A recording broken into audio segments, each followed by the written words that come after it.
Bharatiya Janata party Bhajpa के सांसद निशिकांत दुबे ने हाल ही में संसद और न्यायपालिका के बीच अधिकारों के संतुलन पर एक नई बहस छेड़ दी है। उन्होंने सुप्रीम कोर्ट द्वारा वक्फ संशोधन अधिनियम 2025 की सुनवाई के दौरान की गई टिप्पणियों पर प्रतिक्रिया देते हुए कहा कि यदि न्यायालय ही कानून बनाने लगे तो संसद को बंद कर देना चाहिए। वक्फ अधिनियम 1995 भारत में मुस्लिम धर्मस्थलों और संपत्तियों के प्रबंधन के लिए बनाया गया था। वक्फ संपत्ति वो संपत्ति होती है जिसे धार्मिक या परोपकारी उद्देश्य से दान किया जाता है। वर्तमान में देश में लगभग 8 लाख से अधिक वक्फ संपत्तियां दर्ज हैं, जिनका प्रबंधन केंद्रीय वक्फ परिषद और राज्य वक्फ बोर्ड करते हैं।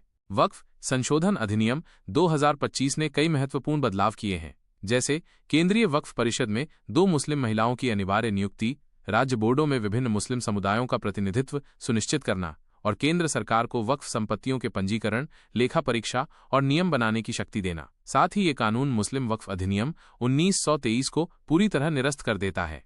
इस अधिनियम को सुप्रीम कोर्ट में चुनौती दी गई है। याचिकाकर्ताओं में कांग्रेस सांसद मोहम्मद जावेद, AIMIM नेता असदुद्दीन ओवैसी और वामपंथी दल शामिल हैं। याचिका में कहा गया है कि ये कानून संविधान के अनुच्छेद 14 समानता का अधिकार और 25 धार्मिक स्वतंत्रता का उल्लंघन करता है। सुप्रीम कोर्ट ने इस मामले में केंद्र सरकार को जवाब दाखिल करने के लिए 1 सप्ताह का समय दिया है और तब तक वक्फ संपत्तियों में किसी भी प्रकार के प्रशासनिक हस्तक्षेप पर रोक लगा दी है।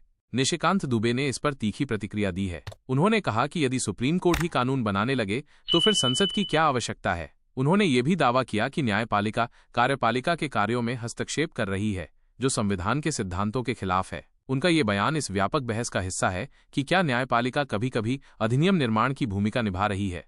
यह विवाद संसद और न्यायपालिका के बीच शक्तियों के संतुलन पर एक महत्वपूर्ण बहस को उजागर करता है। संविधान के अनुसार संसद को कानून बनाने का अधिकार है, जबकि न्यायपालिका का काम यह सुनिश्चित करना है कि वे कानून संविधान के अनुरूप हों। इस प्रकरण में वक्फ संशोधन अधिनियम 2025 की वैधता पर न्यायिक समीक्षा और उस पर राजनीतिक प्रतिक्रिया भारतीय लोकतंत्र में संस्थागत संतुलन की जटिलताओं को दर्शाती है।